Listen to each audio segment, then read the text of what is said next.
Somos The News, somos Latinoamérica y vamos yendo de región en región para saber lo que es noticia. Momento de ir a Chile. Lucía López trae las últimas novedades, lo que es acontecer allá en el país hermano chileno. Adelante, Lucía, buenas tardes.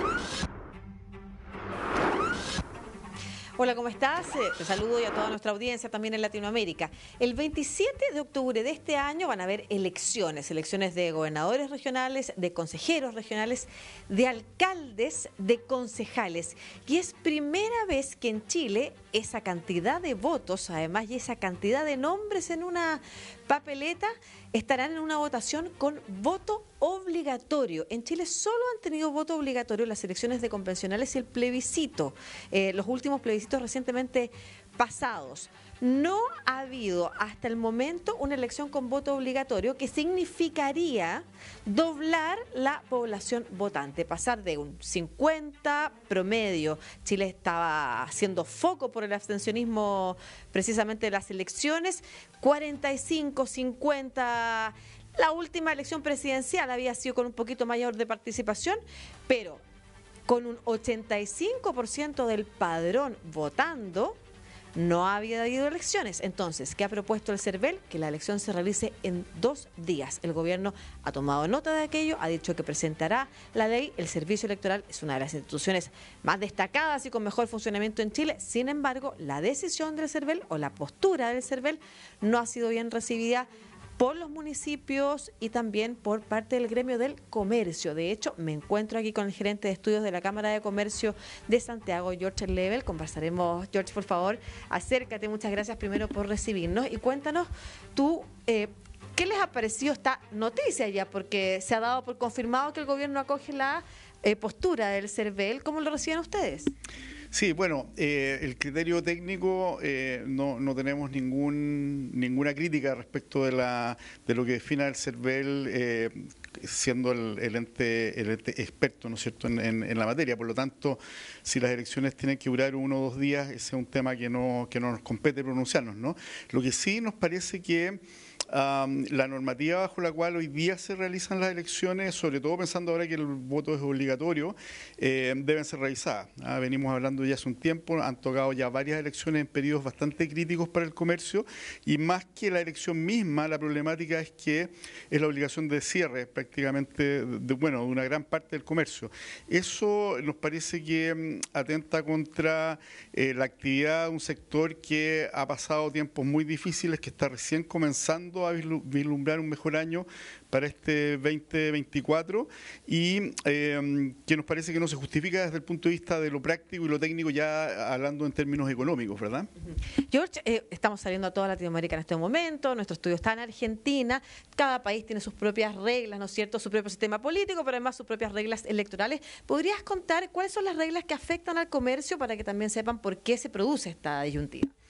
Bueno, hay normas que en la práctica impiden que se abran aquellos establecimientos que tienen el formato, por ejemplo, de centro comercial. Es decir, en aquellos casos donde hay locatarios, donde concurren muchos RUT distintos en la actividad y donde se producen, digamos, ese tipo de estructura de comercio, tienen prohibido funcionar durante los días de elecciones. Eso hace que el cierre del comercio, las ventas, si vemos las últimas elecciones, los últimos años, los días en que han caído, las ventas han caído en torno al 60%. Eso afecta evidentemente que a la actividad económica, a la actividad del comercio en particular, pero también afecta el acceso de los consumidores a tener la oportunidad de hacer compras. Por ejemplo, las últimas elecciones cayeron el último domingo antes de Navidad, y es que es el día crítico, digamos, para la temporada, y eso afecta, como les decía, no solamente al comercio, sino que afecta también las posibilidades de elección y de disponer de su tiempo de los consumidores.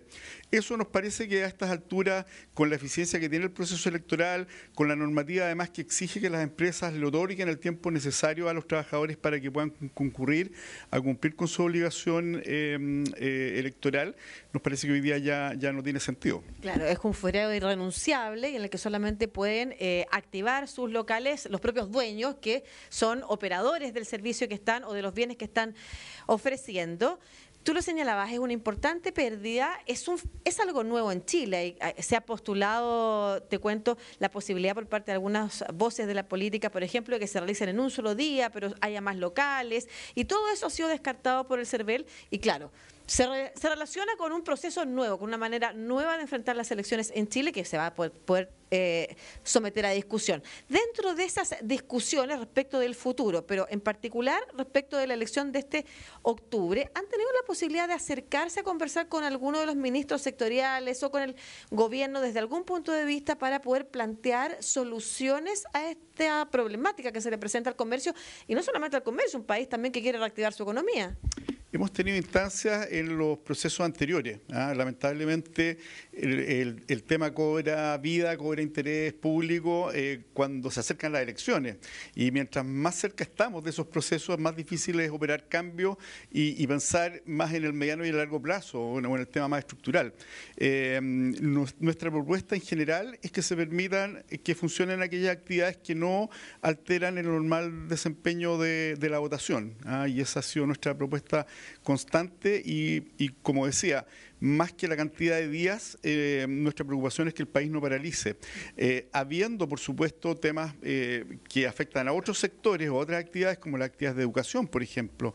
Si se amplían los días de votación, evidentemente hay que tratar de limitar la cantidad de días previos y posteriores a la elección, posiblemente en los cuales se deben estar entregados al servicio electoral los establecimientos educacionales.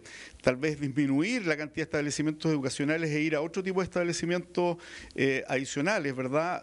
O permitir que se entreguen más tardíamente y se devuelvan también con anticipación. Claro, efectivamente. Establecimientos educacionales que además son locales de mesa, por eso es que efectivamente locales de votación se tienen que entregar a las Fuerzas Armadas que toman el local y se hacen cargo de la seguridad durante todo el fin de semana. Muchas gracias, George Level, gerente de estudios de la Cámara de Comercio de Santiago de Chile, contándonos precisamente de las problemáticas que se levantan en esta semana en la que el CERVEL ha anunciado y el gobierno ha acogido la propuesta de que las elecciones en octubre se realicen en 2 días, como no se habían hecho, salvo para el 2021 en la pandemia, que funcionaron bien efectivamente, pero que generan estas otras repercusiones, ¿no es cierto?, y que tienen que ver con la afectación de actividades, y en particular estamos hablando ahora de actividades comerciales en un país que quiere volver a crecer.